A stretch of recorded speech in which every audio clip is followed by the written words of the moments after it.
So thank you very much for the invitation. Very, very happy to be here. I think Patrick gave us a good summary of what I will talk about today, and all the work is done between the Departments of Medicine and Clinical Neurosciences in Cambridge. So the very broad research questions that we ask in the lab are all based on functional architecture in the brain. So how is the brain organized in terms of function, and what does that mean for the underlying structure? So we look at organization, we look at structure-function relationships, and in the last 10 years, we increasingly look more and more at networks, static dynamic connectivity, and so on and so forth. The very broad context is neurobiology of traumatic brain injury. So recently, in the last 2 or 3 years, we also started looking at the very mild end of the traumatic brain injury spectrum. But the majority of the work, about 80%, I would say, focuses on disorders of consciousness, on patients that had severe trauma and haven't woken up. So I call the work that I do mostly unconsciousness rather than consciousness, and I hope I can demonstrate why. So forgive me for the introduction to fMRI. Probably most of you know what it is, but in the simplest form, you have someone in a scanner doing this for 30 seconds and then stopping and then starting and then stopping. So you get a pattern like you see up there, and then we're trying to find which parts of the brain in terms of activity match that pattern, and we have those pretty pictures on the top right. However, again, this kind of approach in the bottom row here revolutionized,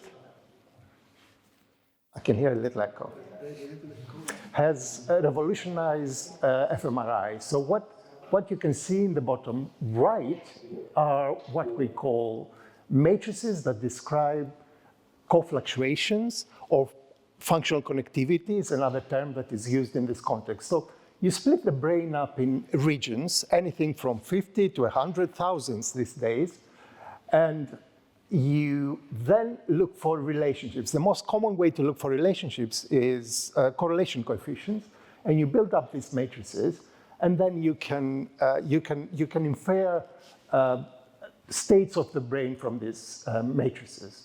Something that has become quite popular also in the last 15 years or so is the resting state scan. So unlike the top row showing somebody engaging actively by responding to a stimulus, the resting state involves putting someone in a scanner for 10 minutes, for 5 minutes, for half an hour, sometimes for an hour and longer than that, and asking them to think of nothing in particular. And then you look at these relationships between parts of their brain, correlational relationships. This has come to be known as functional connectivity. And what we found earlier on is that the patterns that we see are not random.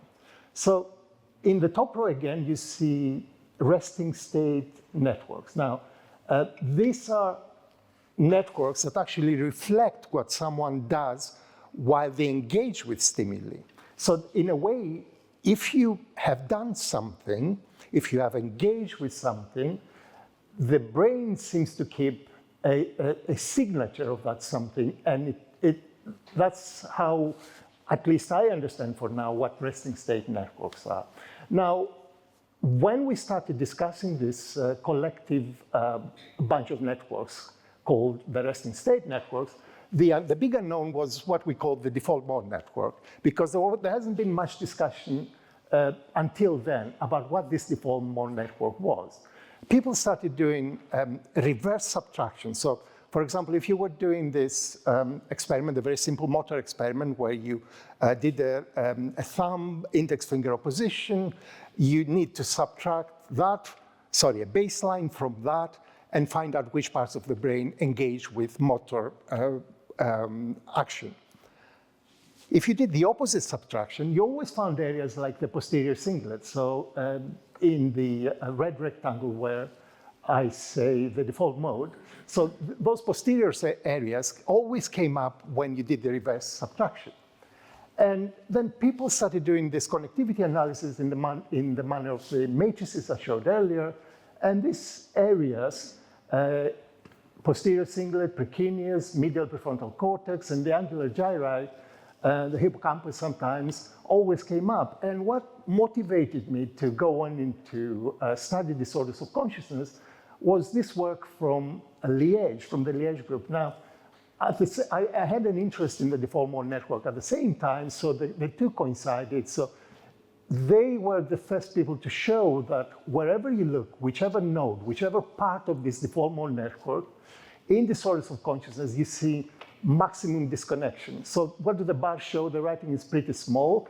The first set of bars is on the PCC precuneus, and they show the biggest, the tallest bar is from a group of healthy people, and then we go to, at the other end, we have coma, vegetative state, and minimally conscious patients. So whether you look at the precuneus, whether you look at the medial frontal cortex, the temporoparietal junction, angular gyrus, or the parahippocampal gyrus, you see this massive reduction in connectivity in patients with disorders of consciousness. The other thing that was happening in Cambridge at the time when all this started, almost in parallel with this increasing literature with the default mode network and resting networks, is this work by Adrian Owen and John Picard, David Menon. It was a big team, Melanie Bolli. So they put a patient in a scanner and they asked, imagine you're playing tennis. And of course, for somebody to respond, it means they understand language, first of all. They can sustain attention, and they predicted a activation, if you want, in the supplementary motor area. And you can see they found patients that responded to this. So for the time being, if you replace the touch your index finger with your thumb with imagine you're playing tennis for 30 seconds, stop, imagine you're playing tennis again, stop, and for about 5-6 times, this is what you get when you do the subtraction and the analysis. You get a big activation in the SMA. Not everybody can do that. Healthy controls, you can go in the scanner and do this and not show this activation. So it's not 100% proof. But there were a group of people, I mean, this triggered kind of 15-year work that resulted in this paper in the top right there, where we have 6 sites from mainly Europe, Liège, Cambridge, Paris, and East Coast, US, and we got something like 241 people together, in fact more than that, but these are the people who had this kind of experiment done. And we found that around about a quarter of patients that are non-communicative respond to this kind of experiment. So those were my motivations. Those were the interest in the default mode network, the work that was done with disorders of consciousness patients. And since I started working in this area, I've been struggling to think of what kind of framework am I going to report all these experiments that we have done. And this is my most recent feedback. I welcome feedback. So I'm starting to think of where, how, and why. So where is consciousness in the brain? Or as Christoph Koch said, the physical footprint of consciousness. How does consciousness arise in the brain? So mechanisms. And why does consciousness exist? We haven't done too much work on the last part, but I'm going to attempt to give you some data for all of those areas. I think a lot of you would have probably, if you're interested in consciousness, would have probably heard the name Giulio Tononi and IIT.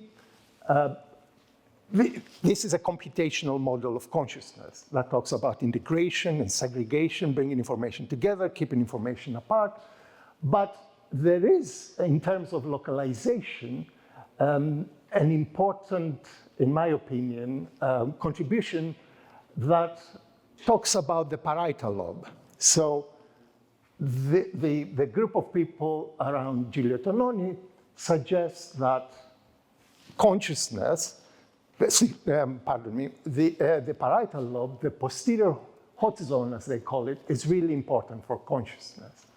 Now, I'm not sure I embrace the entire aspect of this, but I would like to show you some data that I summarized before I start. So I will talk about a learning experiment, a binocular rivalry experiment, an end-back, a memory working memory experiment, and then I will talk a little bit about anesthesia and disorders of consciousness. I think the arrows already give it away. I will focus in the posterior medial part of the brain. So what do we know about the precuneus and the PCC, or the posterior medial part of the brain? We know that it's very important for autobiographical memory. We know that it connects structurally with the medial prefrontal cortex. We know that it's disproportionately large in humans relative to non-human primates. And we know that it is an association cortex. There's been a lot of work with gradients. I don't know if you're into fMRI literature, you will probably have seen the fact that the PCC precuneus is placed at the top of a hierarchy of regions that integrate information in the brain. What else do we know about those areas? We have a paper by Georg Northrop, who did this meta-analysis and say whether, if you consider the idea of self in contrast to other, whether you're looking at emotional domains, whether you're looking at facial, memory, a broad range of domains, you always seem to finish up in the middle part, in the medial part of the brain. A lot of concentration in the medial prefrontal areas, but some also towards the back in those areas. So Dennis was a PhD student in the lab and is the first person that we started working with, trying to understand what the default mode network is. And I have to give you a little bit of background and tell you that at the time, the context was that the brain is split into two configurations, task positive and task negative. So all executive networks were frontal areas, were task positive areas. The medial part of the brain was what was considered the task negative because of the subtraction I was talking about earlier on. So when you relax, when you tend to think nothing in particular, the medial, posterior medial part of the brain and the medial frontal part of the brain seem to become more active. So Dennis and I trying to, and he wrote 4 or 5 papers trying to show that's not the case. The brain is not a binary machine that switches off one network and switches on another, depending on what you do. It's more of a dynamic process, and all of the areas of the brain are involved most of the time, and some are involved more and some less. So I'm showing you a Wisconsin card sorting task that Dennis did, and here you're shown those cards in the top right, and you're asked to categorize them, sometimes in terms of color, sometimes in terms of shape, sometimes in terms of number. You're never told what the rule is. You have 10 trials. You eventually learn what you're doing on your own. Now, if we split the parts that you learn and the parts that you already know, you get, so if we contrast the parts, the sections of the experiment that you learn, you're trying to figure out what's happening and what that you already know, you see these areas, the PCC and the ventromedial prefrontal cortex being more active. So once you've learned the rule, those areas become a lot more active. And some people said, yeah, sure, you get bored, you feel confident, and that's why these kind of task negative, rumination associated areas are active. However, the correlation between the co-fluctuation and the inactivity between the PCC and the medial temporal lobes, shown by the other red arrow down there, correlates with your speed, the way, how fast you respond, your correct responses are. So there is a broader context in the paper, but I think a good demonstration that the medial parts of your brain are not just there for you to ruminate, they do other things, and they're important for when you're doing tasks. Diane Liu, who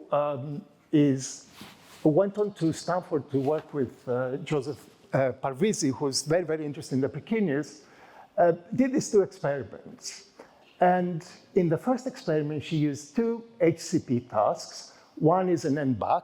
It's a working memory experiment. The load increases, it becomes more difficult. You're asked to remember one letter previously to what you see now, 2 letters, 3 letters, 4 letters.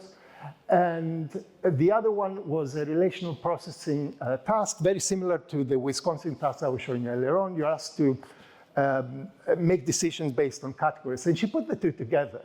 Again, with the same kind of mentality. Let's see what happens with this task positive, this internally oriented networks, ION, and externally oriented networks. And Diane found something interesting in the precuneus, where this red arrow is. She found that the precuneus at its most ventral parts seem to be relating to the medial parts of the brain, memory circuitry, while in its most dorsal part, the upper part, seem to relate more to executive networks. So I think more or less we knew that at that stage, but what was interesting is that this configuration was quite flexible. So when the tasks became more difficult, the direction of information is represented by the blue arrow in the far left there.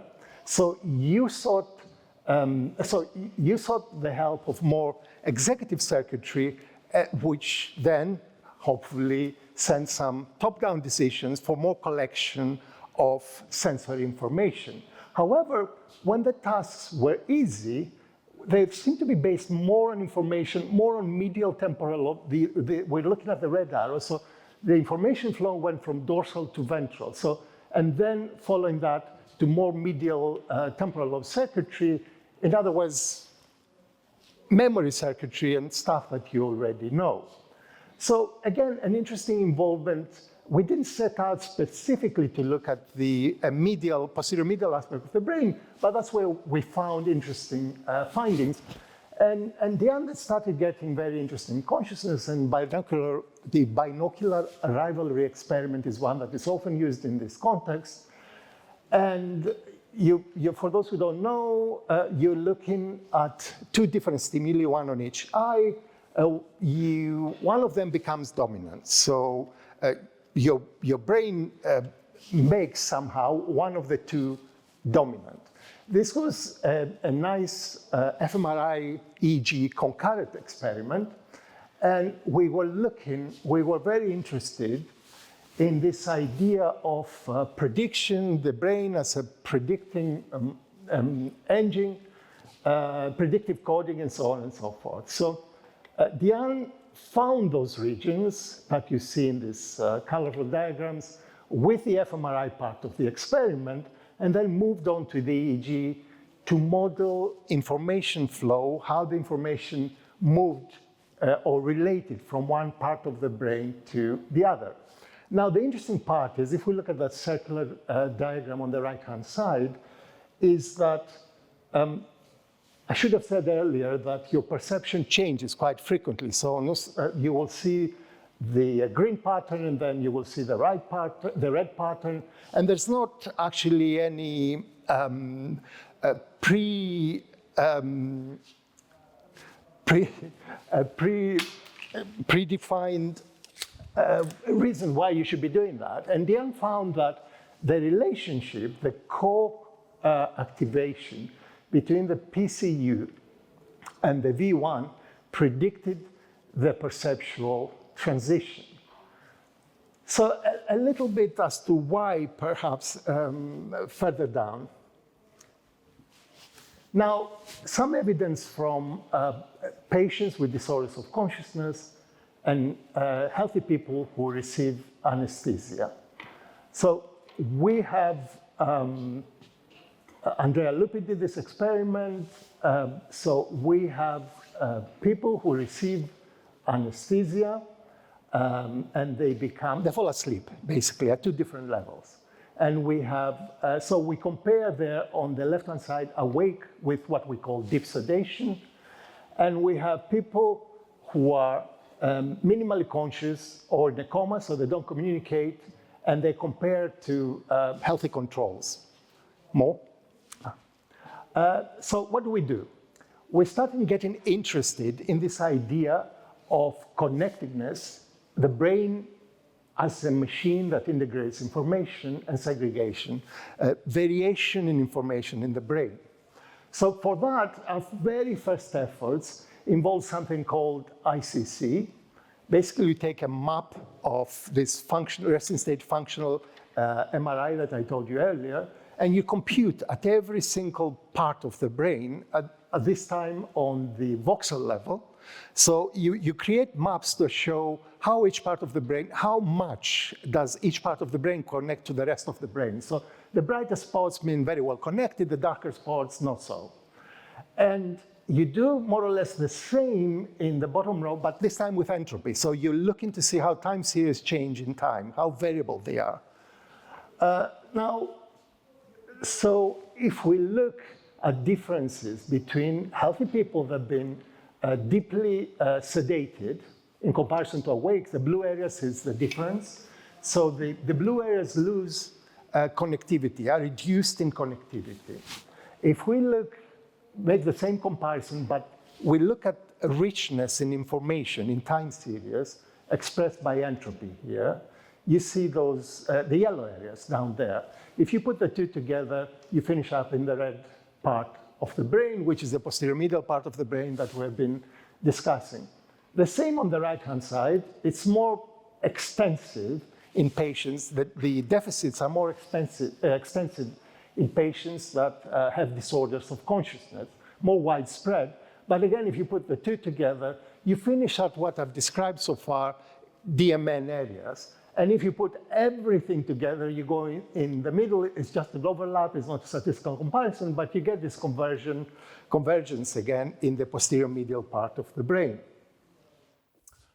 Our colleagues who've been working at the other side of consciousness in terms of complexity have been finding changes exactly in those posterior medial parts of the brain. So we didn't do this experiment, it was done in London with psilocybin or LSD. And again, you find these persistent changes in the posterior medial part of the brain, whether you're looking at PET or fMRI data. So I tried to put some ideas together, and this is the first time that I'm showing this slide to anyone. But it's in the context of the brain as a predictive machine. And there are things about the angular gyros, what it does, and the medial prefrontal, but we're focusing on the posterior medial part of the brain today. And we have suggestions that it's where you can access contextual and spatial predictions linking memory to current perception. So if you think a little bit what I discussed earlier about the information flow, it's not miles away from that first statement there. And also it acts as a bridge between hippocampal memory systems and DMN predictive processes. For me, again, in the context of task positive and task negative networks, and trying to understand whether the brain works in a binary manner or a more kind of probabilistic manner, I tend to think, well, what would my perception be if my memory circuitry was disconnected? So looking at all you kind people that came to listen to me today talking about this, what would I make of it? What would be my conscious perception of the whole situation if I've never experienced this kind of thing before, if I have no memory of any of this before? So I think something is getting rebuilt, or the kind of reconstruction of memory and comparison is facilitated in that posterior medial area. We know very well that, as we said earlier, that it's a hub for integrating information. Allegedly, it's where baseline model of the environment is maintained and it gets updated all the time. strongly linked to global integration and conscious awareness. So I'm trying to bring it all together from where I started earlier. So we talked about learning and automated processing. So we have contextual predictions are really important for that. We have links to memory to update perceptual processes. We have in the binocular rivalry experiment, we have transient states predicting upcoming involuntary perceptual transitions. We observe a direction of information flow depending on what we need to understand the environment we're in, and we have the breakdown in disorders of consciousness. The second part, so perhaps there is some evidence here about the brain working as a predictive engine. How does this all happen in terms of consciousness, and what are important aspects mechanistically of conscious process? So in all this literature, a very important part of the brain is the thalamus. If you read consciousness literature, you can't avoid the thalamus. It's where all information goes through to go to the cortex. I'm oversimplified to make a point, but so we have here Andrea in that same experiment that I showed you earlier, splitted states of the brain into integrated and segregated, and Andrea found that when the brain is trying to keep information apart, when it's trying to split streams of information from sensory cortices, that's when the thalamus plays an important role, and that's where the deficit is in disorders of consciousness and in anesthesia. So it's not, integration happens between different parts of the cortex. So different parts of the cortex talk to each other and integrate information. However, the thalamus seems to be very important when you trying to keep information apart, different parts of information apart. Then we, with Dr. Schultz, we proceeded.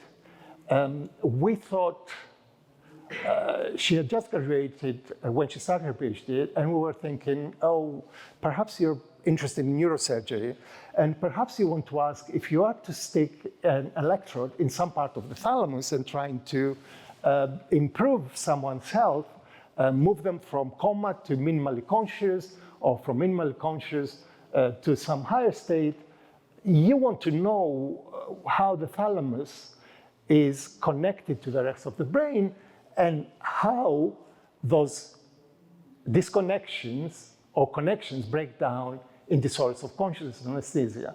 For the sake of time, I'm not going into anesthesia, but so we took an atlas and we split the brain in groups of nuclei. The actual nuclei, there are a lot more nuclei than that, but we kind of grouped them. And we found the important findings are on the red, on the right-hand side here. So if you were interested in restarting, if you want, the default mode network, the parts of the thalamus that are red in the top drawing, top representation here, that's where you need to stimulate. And the same with somatomotor networks here. Now, these findings are interesting, not only in terms of localizing and attributing functionality to the thalamus and relating to the cortex, but also because there is a theory of consciousness by a more neurobiological theory of consciousness by Nico Schiff, who implicates this anterior and lateral parts of the thalamus in consciousness. So in fact, there was a very nice paper published last year, if I remember correctly, where they stimulated those parts of the consciousness that are shown in red there. And Nico's theory is that there are dopaminergic projections from the thalamus to the basal forebrain. And this is what breaks down in disorders of consciousness. And they achieved, those people were not unconscious that they stimulated the thalamus, but they had severe deficits after brain injury, and they found some improvement in behavioral tests. So, I could have shown this all along.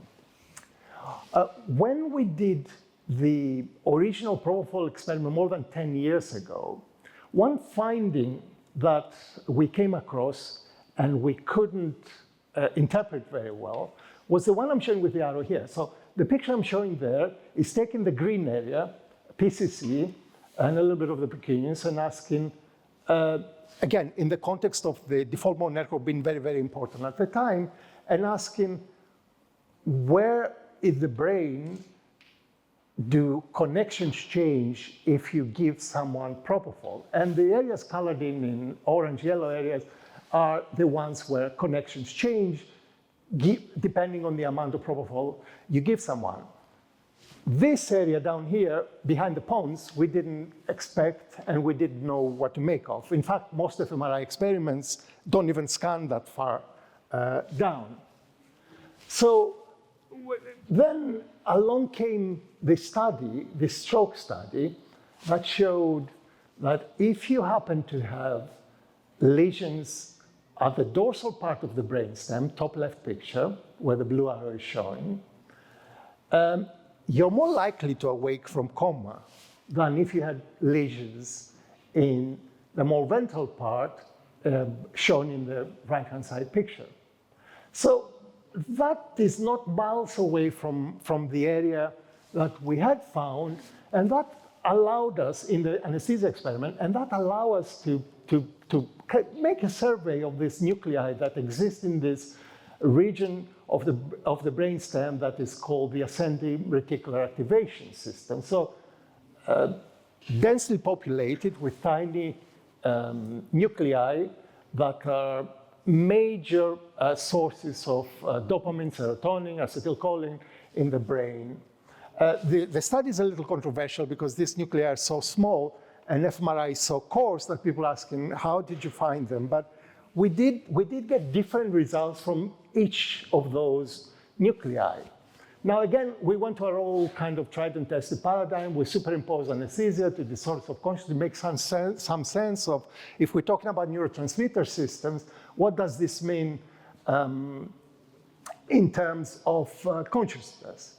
So we compared awake people to heavily sedated people. We compared healthy controls to disorders of consciousness patients. And we found that of all the nuclei I showed you earlier, the VTA shown in green here, it's very tiny, I'm sorry if you cannot see it, which is a major dopaminergic source in the brain, disconnects with a red area that I've pointed with a red arrow. So again, we go into the posterior medial part of the brain. So neurologists and neurosurgeons tell us that sometimes they treat disorders. The predominant kind of drug family that they use in disorders of consciousness is dopaminergic drugs.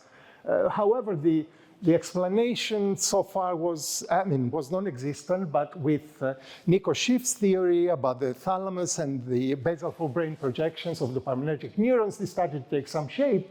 And I think we provided some more evidence as to why perhaps dopaminergic drugs work in disorders of consciousness. The interesting thing in this study is that this disconnection as you became sedated recovered when you became awake again.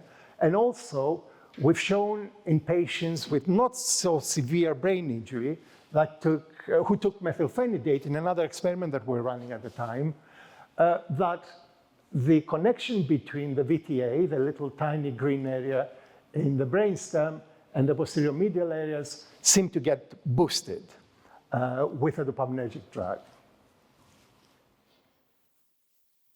Now, the other aspect in terms of mechanisms of consciousness that we're very interested in is this idea of complexity, how complex the brain is, and how do you know the differences between, the significance rather, between high entropy, low entropy, high complexity, low complexity. The words entropy and complex seems to sometimes used interchangeably in the literature. It's not a correct approach, but by entropy here, I mean broadly complexity.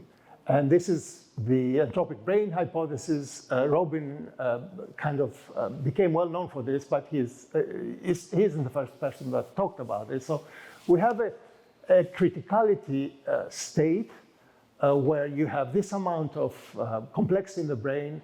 If you go below that, you have things like a coma, anesthesia, sedation, sleep. If you go above that, you have psychedelic states, you have infant consciousness, you have psychosis, perhaps.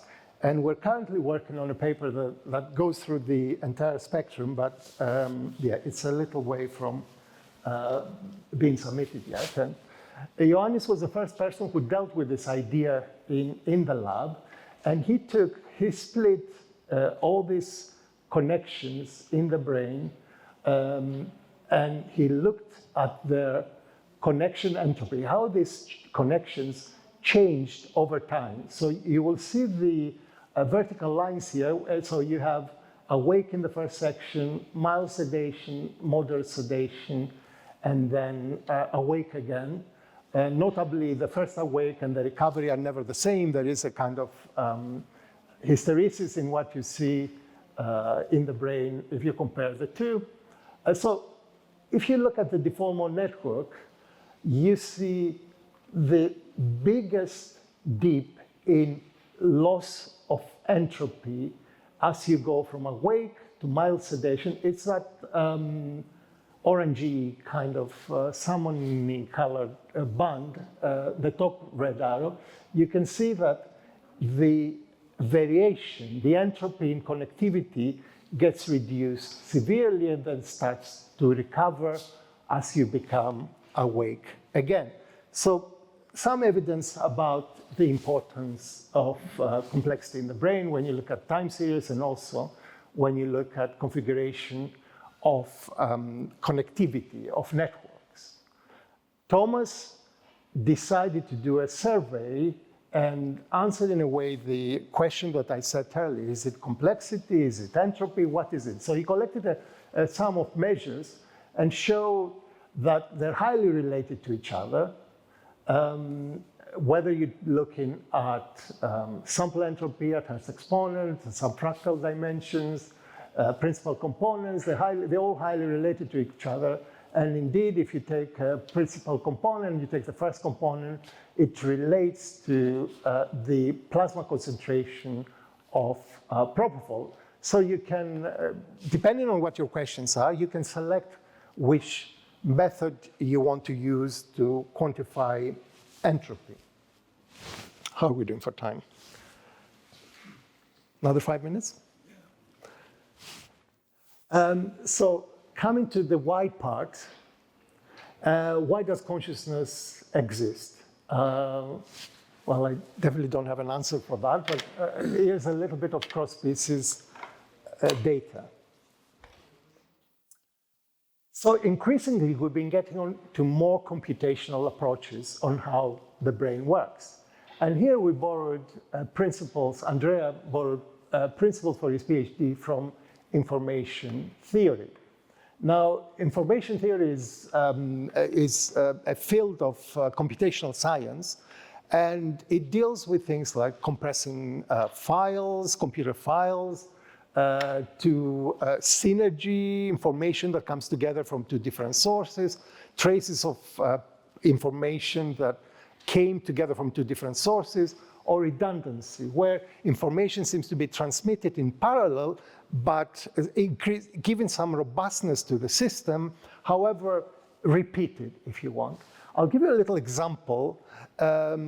Information from the two eyes is slightly different. So if you get them together, you get the three-dimensional effect, the distance. So that would be an example of synergistic information in contrast to redundant information.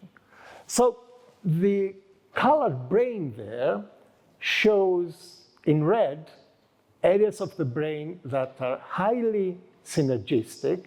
They depend on bringing information together. And the areas in blue are areas that are the opposite. So they seem to be transmitting information that is redundant and plentiful. You will see that what we traditionally call higher cortices are frontal and parietal cortices are very, very deep red, which means they bring information together. And sensory areas are bluish, except the visual cortex, which seems to be doing a lot of bringing information together, even at V1 and V2. So Andrea then wanted to see and wanted to make a statement as to where did this new kind of idea, how does it relate to what we know? And he showed that redundancy, maps of redundancy, correlate with what we call functional connectivity. So co-fluctuations seem to be giving us information more about redundancy than synergy. And also, if you take a bunch of experiments from neuroscience and look at what corresponds with red areas and blue areas, you see up there, you have the more blue areas, auditory processing, pain, reading, multisensory processing. Down here, you have more complex functions such as social cognition, cognitive control, autobiographical memory. And then we kind of thought, and this is why this study is in this category, what happens if you look at this information, this kind of information processing idea in the macaque? So what happens is that when you compare redundant information, sensory information, I'm taking a little liberty in saying that, but between macaque and human, you see that there's no significant difference. However, humans seem to be more capable of bringing information together. And we also went on to relate it to cortical areas that are expanded in humans, which are, again, coincide a lot with the posterior medial areas, and these hard genes as well. So humans are more able to bring information together, to combine information, especially in those posterior medial areas.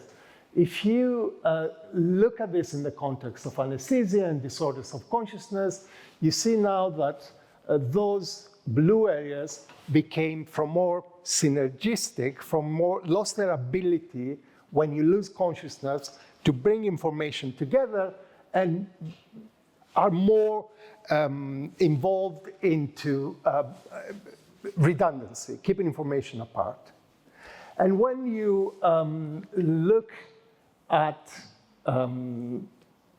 macaque again under anesthesia, what you see is that those posterior medial parts of the brain are the ones most affected, and they become more like, when humans are anesthetized, their brain becomes more like the macaque brain. So in other words, reducing the ability to bring information together, and so on and so forth. So I think that's the last study, and this is the last slide. I want to try and bring it all together. The areas that I've spent 45, 50 minutes talking about and calling them default mode network are also the areas that are involved in a lot of social cognition. So the people who write about the neurobiological basis of social cognition always refer to those areas. So for the last answer, as an answer to my last question, I will provide an answer that perhaps consciousness has evolved to help us understand others' minds. So I think I'm already over time. I'm not going to do a summary except to tell you that I tried to persuade you that the posterior medial part of the brain has a strong role in the brain as a predictive engine, that all of the brain is active all of the time in a kind of probabilistic manner, depending on whether you need to find external information, collect more information from the ever-changing environment, or whether you want to base your comparisons with information you have already in a model in your brain.